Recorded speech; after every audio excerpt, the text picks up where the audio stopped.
My name is Maggie Sywink. I am from Whitefish River First Nation, which is in Ontario. I am an advocate for the missing and murdered Indigenous women and girls. I have 43 nieces and nephews, and many of them who are voting age actually voted in the last election, which I'm very proud of.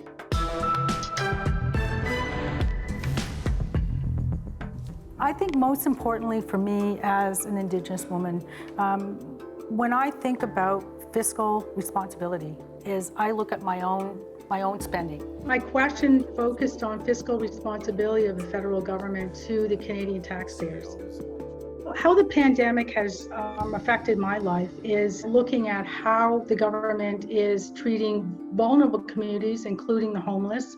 Are they providing enough care? Look at the potential government that's coming in. A question that I would have for the new leader of the Conservative Party would be, if Canada is looking at the new normal, how would you form a relationship with the people who are actually needing the change on the ground level? The leader of the Conservative Party would definitely have to find a way to reach out to minorities, to reach women, to reach the young voter in Canada, to ensure that they have a safe plan for Canadians moving forward should another pandemic happens again in the coming years. My name is Marcus Harvey. I live in Majorville, New Brunswick, here in the beautiful country of Canada. What have I been doing during the COVID crisis here in New Brunswick? I do a lot of walking along the St. John River in my off time.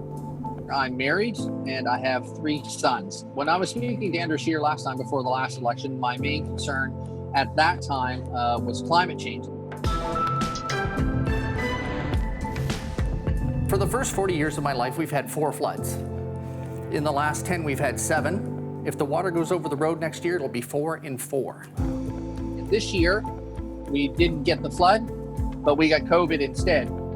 Since COVID-19 started, I've been lucky, myself and my family, we've been able to work throughout. No one in my family has received a CERB check or any other financial aid from the government, yet we're expected as a middle-class Canadian to carry our own weight and through our taxes help our fellow Canadians. But financially, I would like to see a break for the middle class, and that's one of the main concerns for me. And should you form government?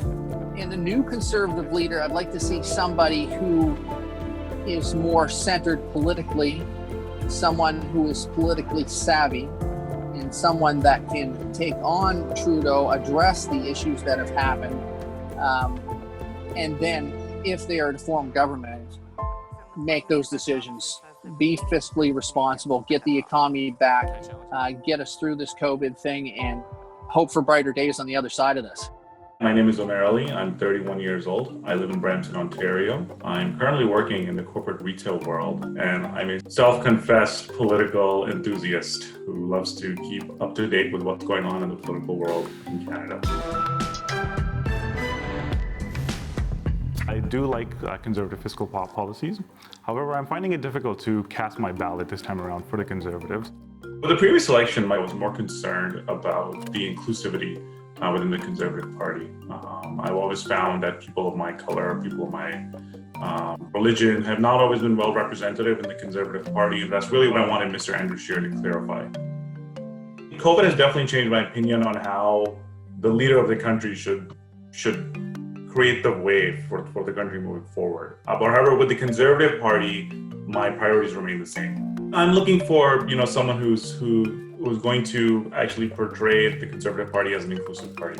As a brown Muslim man, where do I fit in the Conservative Party? I've been keeping up with the leadership race. I'm sort of 50-50 at this moment. I'm particularly happy with, I would say, 3 of the 4 candidates. There is a sort of racist rhetoric, very anti-immigration. I hope the new leader will sort of do a 180 when it comes to their outreach to all Canadians within the Conservative Party conversation. If they ever are in power, if we find a Conservative Party Prime Minister and we have to go through something like this again, that they are able to speak to all Canadians.